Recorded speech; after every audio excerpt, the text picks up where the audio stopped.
कहना चाहता हूं कि जात पात से ऊपर उठकर, पार्टी से ऊपर उठकर आप कैंडिडेट बेसिस पर वोट करिए। मजबूरी के नाम पर आप वोट मत करिए।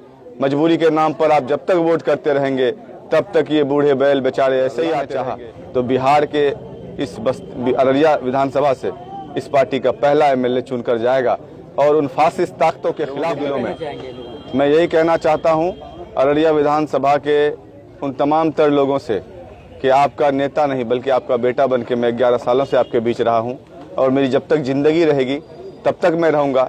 जीत हार तो मुकद्दर के फैसले हैं, इस पे मैं ज़्यादा कुछ नहीं बोलूँगा। बस मैं जिस तरह से आप लोगों की खिदमत करता हुआ आया हूँ इसी तरीके से इंशाअल्लाह मैं खिदमत करता रहूँगा आप लोगों की। और हमारे हक को किसी ने बेच दिया और हमारे हक को किसी ने ख़रीद लिया।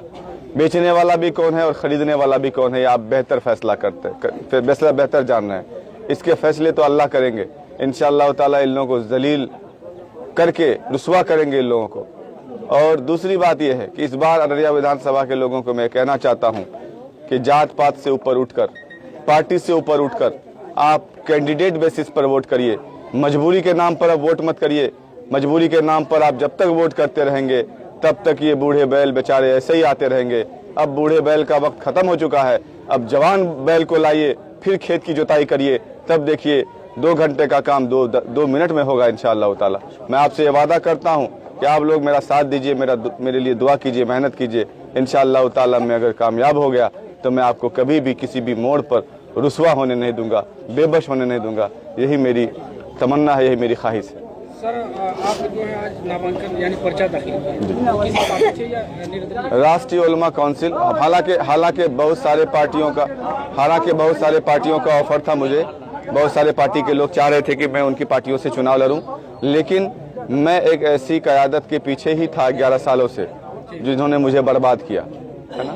इसलिए मेरा दिल कहीं नहीं बैठता, मैं कहीं जाता भी नहीं, तो मैंने राष्ट्रीय उलमा काउंसिल को चुना। ये उलमाए दीन की पार्टी है, इसमें कई सुप्रीम कोर्ट के एडवोकेट भी हैं, उनके साहबजादे, और ये लोग बहुत अच्छे लोग हैं। इसीलिए हमने इनके पार्टी के दामन को थामा है। इसके पार्टी को हम लोग मजबूत करेंगे इंशाअल्लाह ताला।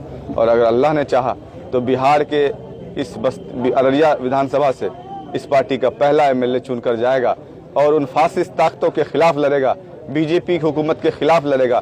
सरकार बीजेपी के अलावा जिसकी भी बनेगी, हमारी पार्टी हम उसके समर्थन में सरकार बनाएंगे और अपने लोगों के लिए, अपने इलाकों की हिस्सेदारी को हम छीन कर लाएंगे। अख्तुल तो खाली बोलता है लेकिन करके हम दिखाएंगे। इसी बात का उसको डर था कि राशिद अनवर एमआईएम से इस बार इलेक्शन जीत रहा है अररिया से। हालांकि हमारे अलावा कोई दावेदार उम्मीदवार नहीं था। उनको ये लगा कि मेरी गुलाबी उर्दू फीकी पड़ जाएगी और राशिद अनवर जब बोलेगा तो हमारा कद छोटा हो जाएगा, इसलिए राशिद अनवर की टिकट को उन्होंने बेच दिया। अरे आपने तो टिकट को बेचा है, जनता को नहीं बेचा आपने। हमारे अवाम के दिलों में राशिद अनवर की मोहब्बत है। आज अवाम की भीड़, अवाम की मोहब्बत ये बता रही है, दर्शा रही है कि अवाम हमसे कितनी मोहब्बत करती है और कितना यकीन उसको हम पर है। और इंशाअल्लाह ताला मेरी पूरी कोशिश रहेगी पूरी ताहयात कि मैं इनके अवाम के अपने हर इसको सपने में मैं उसका साथ दूं और मैं उसके कभी जो सपने हैं उसको टूटने न दूं। यही मेरी ख्वाहिश है, यही मेरी तमन्ना है।